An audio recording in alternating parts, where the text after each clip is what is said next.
students in this country, and I deal with all the schools. I put them at par.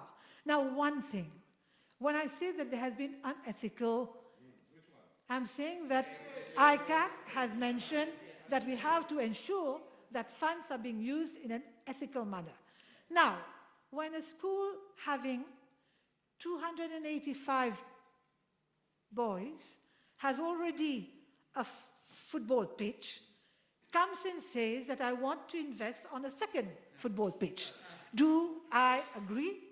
Mr. Speaker, sir, we are talking about public funds, taxpayers' money. And that's why I'm saying, Mr. Speaker, sir, I have to deal with all of them alike. Now, talking about, I'm not going to talk about confessional schools or private secondary schools.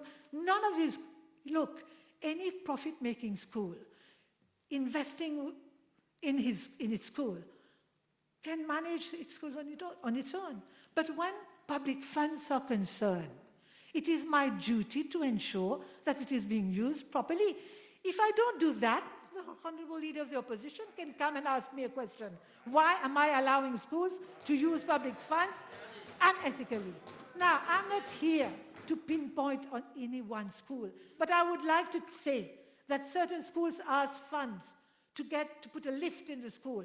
Others ask funds to get road markers so that they can mark their schoolyards. Some others came and said that they need to replace all the computers in the school, which are in running conditions.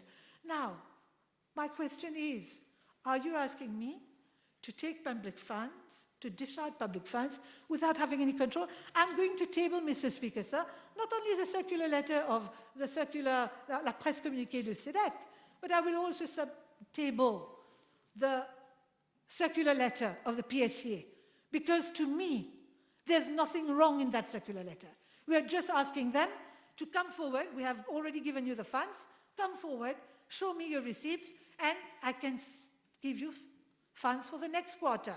Now, if the funds are not used, you are given the opportunity to use it again in the next quarter. So what's wrong in that?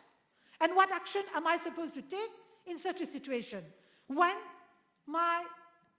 the officers are just trying to ensure that public funds are being used properly? Mr. Speaker, sir, certain schools sign a paper saying that they are having excavation works done in the schoolyard without saying for which purpose. Do we send the funds and say, okay, use it? I am myself a product of private secondary schools. I have myself worked as an educator in private secondary schools. So I don't have to learn anything from anyone to come and tell me what is the difference between a confessional school or a private secondary school. I have been in a confessional school from the age of 5 till I completed my schooling. I have been working in a confessional school for over 25 years. So I've got nothing to learn from anyone about how a confessional school is run.